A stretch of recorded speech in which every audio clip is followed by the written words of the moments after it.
नमस्कार, मैं शिप्रा गुप्ता। आज हम पढ़ेंगे भोजन के पोषक तत्वों में महत्वपूर्ण तत्व है एक प्रोटीन। आज हम प्रोटीन के बारे में अध्ययन करेंगे। प्रोटीन शब्द का सर्वप्रथम प्रयोग जे बर्जीलियस ने किया था। प्रोटीन अमीनो अम्ल यानी अमीनो एसिड के बहुलक होते हैं। प्रोटीन कार्बन, हाइड्रोजन, ऑक्सीजन और नाइट्रोजन से बनी हुई संरचना होती है। सभी प्रोटीन में नाइट्रोजन तत्व पाया जाता है। कुछ प्रोटीनों में गंधक, फास्फोरस और लोहा यानी आयरन भी पाया जाता है। पूर्ण विखंडन पर प्रोटीन के अणु सरल अमीनो अम्लों के अणुओं के रूप में टूटते हैं। जो प्रोटीन होता है वो किस में डिवाइड हो जाता है? अमीनो अम्ल के रूप में डिवाइड हो जाता है। प्रोटीनों में लगभग 20 प्रकार के अमीनो अम्ल पाए जाते हैं। आपको इसमें दिखाया हुआ है चित्र के अंदर कौन कौन से अमीनो अम्ल पाए जाते हैं। सभी अमीनो अम्लों की रचना में एक ही समानता होती है। प्रत्येक में एक क्षारीय अमीनो समूह NH2 तथा एक अम्लीय कार्बोक्सिल समूह होता है COOH, यानी एक कार्बोक्सिल ग्रुप जुड़ा होता है, एक अम्लीय कार्बोक्सिल समूह जुड़ा होता है और एक क्षारीय अमीनो समूह जुड़ा होता है। प्रोटीन जल में प्रायः अघुलनशील होते हैं, परंतु यह क्षारीय और अम्लीय घोलों में घुलनशील होते हैं। क्यों होते हैं? क्योंकि इनमें बॉन्डिंग होती है क्षारीय और अम्लीय अम्लों की। घुलनशील प्रोटीन एक कोलाइडी घोल बनाते हैं जो कि झिल्ली से यानी फिल्टर नहीं हो पाते हैं, यानी जो हमारी जो कोशिकाएं हैं उनकी झिल्लियों से वो बाहर नहीं निकल पाते हैं, तो वो कोशिकाओं को ही पोषण प्रदान करते हैं। प्रोटीन शरीर के लिए बहुत आवश्यक अवयव है, क्योंकि ये शरीर की वृद्धि तथा ऊतकों की टूट फूट के लिए बहुत आवश्यक होता है। यानी जो हमारे शरीर में लग जाती है या अंदर कोई टूट फूट हो जाती है, हमारे कोई परेशानी हो जाती है, तो उसको सही करने में कौन सहायता प्रदान करता है? प्रोटीन ही प्रदान करता है। प्रोटीन के प्रति ग्राम में यानी कि 1 ग्राम में 4 कैलोरी ऊर्जा होती है, यानी एक प्रोटीन के अणु में 4 कैलोरी ऊर्जा होती है। मानव शरीर का लगभग 15% भाग प्रोटीन से बना हुआ है, यानी जो हमारा शरीर है उसमें प्रोटीन कितना है? 15% भाग है। आपको ये जो ग्राफ दिखा रखा है इसमें ब्लू कलर के अंदर प्रोटीन दिखा रखा है। ये जो हमारी चीज़ें हैं ये क्या हैं? प्रोटीन को रिप्रेजेंट करती है कि इतना भाग हमारे शरीर में प्रोटीन होता है। सर्वाधिक प्रोटीन सोयाबीन में पाई जाती है, यानी सोयाबीन सबसे अधिक जो है प्रोटीन का शाकाहारी स्रोत है हमारा। प्रोटीन संगठन के आधार पर 3 वर्गों में विभाजित किया जाता है। प्रोटीन पहला है सरल प्रोटीन, दूसरा संयुग्मी प्रोटीन, तीसरा आपका व्युत्पन्न प्रोटीन। यानी जो संगठन है उसके आधार पर हम 3 प्रकार से प्रोटीनों को बांट सकते हैं।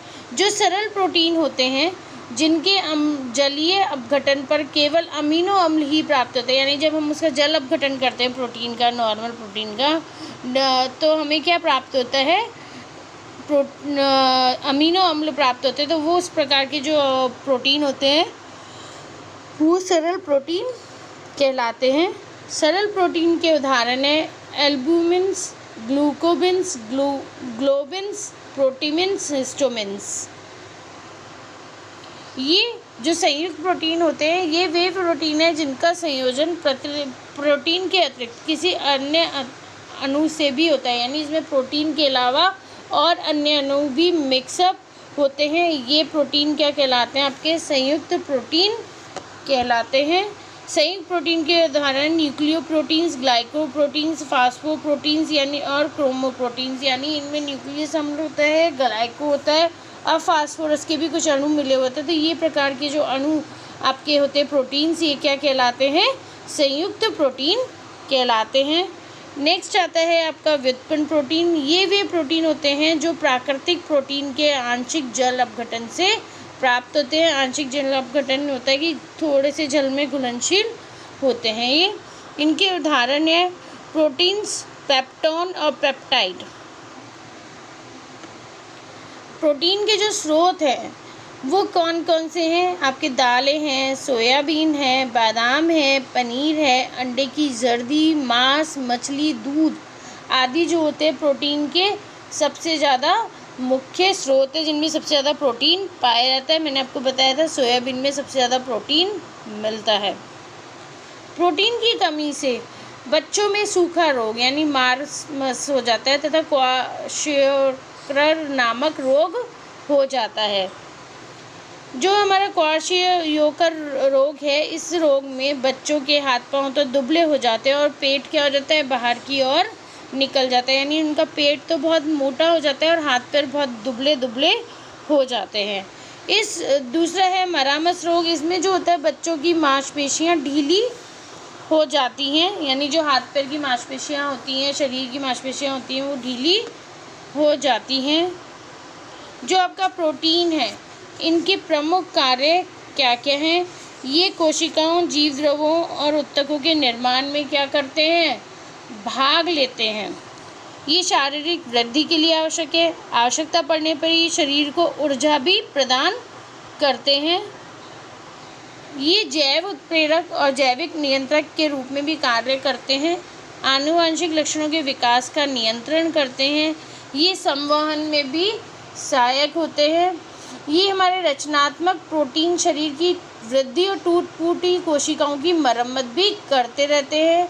संकुचनशील जो प्रोटीन होते हैं मांसपेशियों के निर्माण और उनमें संकुचन पैदा करने का कार्य करते हैं।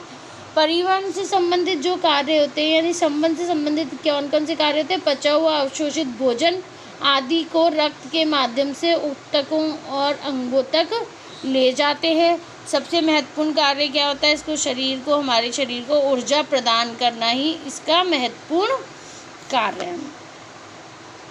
आवश्यक प्रोटीन है एंजाइम्स। शारीरिक जो हमारे अंदर होते हैं प्रोटीन, वो कौन कौन से होते हैं, जैव उत्प्रेरक, जैव रासायनिक अभिक्रियाओं में सहायक होते हैं। जो एंजाइम्स होते हैं उनका कार्य है जैव उत्प्रेरक और जैव रासायनिक अभिक्रिया जो हमारे शरीर में चलती हैं उनका संचालन करना है। परिवहन प्रोटीन्स होते हैं, हीमोग्लोबिन होता है, वो विभिन्न पदार्थों को आपके विभिन्न ऊतकों और शरीर तक लेके जाता है। संकुचनशील जो प्रोटीन होते हैं ये पेशी संकुचन एवं चलन हेतु उत्तरदायी होते हैं, यानी ये हमारे जो कार्य करने के लिए हम हाथ पांव मोड़ते हैं, करते हैं, उनमें सहायक होते हैं। हार्मोन्स ये शरीर की क्रियाओं का नियमन करते हैं, यानी जो हमारी शरीर की क्रिया जैसे हमारी लंबाई बढ़ना, हमारा वेट बढ़ना, ये सब चीज़ें किस पे निर्भर करती है, हमारे हार्मोन्स पे निर्भर करती है। कई बार आपने देखा होगा छोटा सा बच्चा है, बहुत तंदुरुस्त है, बहुत मोटा है, तो क्या होता है उनमें हार्मोनिकल डिस्टर्बेंस हो जाते हैं, जिसके कारण वो क्या होता है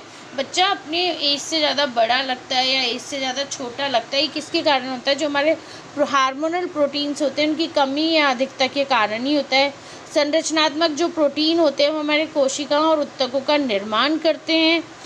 रचनात्मक जो होते हैं रक्षात्मक प्रोटीन संक्रमण से रक्षा करने में भी सहायक होते हैं। धन्यवाद।